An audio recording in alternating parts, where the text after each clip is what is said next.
Hello everyone, my name is Hubert and welcome to Teach Me channel. Today we'll be looking at GCSE Physics Specific Latent Heat.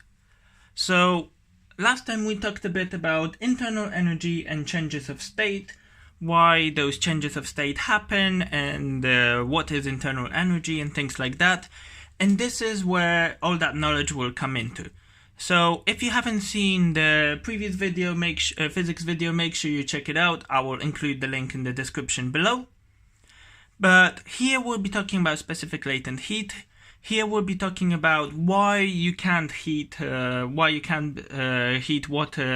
to temperature higher than 100 degrees Celsius under normal conditions, and that, as you probably can see, will be explained by specific latent heat.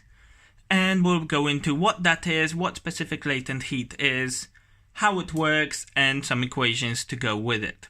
So without further ado, let's get started. So first of all, let's have a look here. Let's have a look at the graph here. So here we have particles. So we have a certain solid, for example, a block of wax, and we are heating it up. So in the y-axis we have temperature, in the x-axis we have time. So as we are heating up this solid, we start here. We are heating it up, the temperature goes up, keeps going up, and then suddenly it stops going up. It stays constant for a while, and then the solid becomes liquid, and then the temperature keeps going up again. Then again it stops. For a while we have no change in temperature, and then suddenly we get gas, and the temperature carries on going up. So what is happening here? Why do we not have simply just a straight line of temperature versus time, straight line going straight up, which would make sense, right? We're heating it up at a constant rate, the line should be straight. Well, that's because we are changing states throughout this graph. We are changing a state from solid to liquid and then from liquid to gas. Now, if you watch the previous video, you could see that in order to change state, we need to break bonds. And breaking bonds requires energy. So while all the way throughout this time here, all the way throughout this whole experiment, the internal energy of the particles increases at a constant rate. The internal energy of the particles increases, but because we have times where the particles are putting that energy into breaking the bonds that are holding them, into breaking the bonds, therefore we at these points we do not see any change in temperature, because those particles are using that energy, extra internal energy, to break the bonds. So here we have a solid, and then we reach a melting point where the temperature stays constant because we break bonds of that holding these particles in fixed place, and then we get liquid, and then we reach to the boiling point where we again break those bonds to then turn the particles into gas. So that's the whole reason why this graph looks a bit like stairs, because we are overcoming those bonds, and we require energy to do so.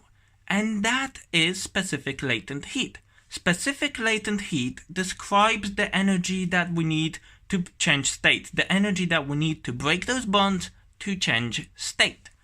And here's the actual definition of it. So specific latent heat is the energy required to change state of 1 kilogram of mass. So that's the energy required if we want to boil 1 kilogram of water. The specific latent heat will tell us the energy required to do that. So by the way, here I mean by boiling water, I mean turning it into the gas in the strictest physical sense of meaning. And that, again, specific latent heat explains here why we can't heat the water over 100 degrees. Because when we reach 100 degrees, we reach the boiling point where the temperature flattens out. And then past that point, the water turns into gas, so the conventional thermometer won't catch that temperature increase because the water turns into gas and then it evaporates away.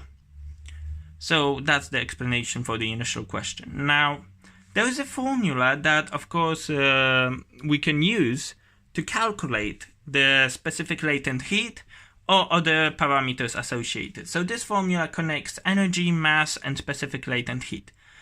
And it kind of goes with the definition. So energy is equal to mass times specific latent heat. So the amount of energy that goes in is equal to the amount of mass we're heating, and therefore specific latent heat. And in short, that's E, which is equal to M times L. Energy is expressed in joules, mass is expressed in kilograms, and specific latent heat is expressed in joules per kilogram. So that's how we describe specific latent heat. Now, may I add quickly here, going to that graph, may I add that when we are cooling, if we were to reverse the graph, when we go from a gas and we are cooling it down to a liquid and then cooling it down to a solid, we would also get this stairs makeup. So in the cooling situation, we would still, the particles, the same way as heating, the particles would have a constant decrease of internal energy. But when they hit their condensing or freezing points, they will release energy because they will be forming bonds that release energy. So by releasing that energy during the forming of the bonds, they sort of keep the temperature constant for a while because they're releasing that energy as a kinetic energy. So they help keep the temperature constant for a while. But the total internal energy of the particles is still moving down. So the cooling works very similarly to heating. So the final thing I need to cover today is this part here. So we've done this, we've done this, we've done this, so now I'm going to cover this.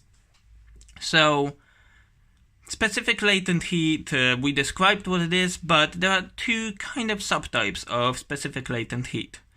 So we have specific latent heat of fusion and specific latent heat of vaporization. Now, specific latent heat of fusion refers to the specific latent heat when we are dealing with melting solids and freezing liquids. So between changes of state between solid and liquid. Specific latent heat of vaporization, however, deals with the changes of state between liquid and gases, so boiling and condensing. So those are the the terms for two kind of subtypes of specific latent heat, but they work in the same way when it comes to calculations and things like that, so don't worry too much about it. Thank you very much for watching this video. This is it for today. I really appreciate you guys watching my videos. This is why I love doing this. If you want to stay up to date on more videos like this on physics, maths, chemistry, biology, and some biomedical science, as well as some career building videos, hit the subscribe button below. Don't be shy. If you think this video helped you, give me a thumbs up. Thank you again very much for watching. If you have any questions, pop a question in comments. I'll get back to you as soon as possible. Thank you again, and see you next time.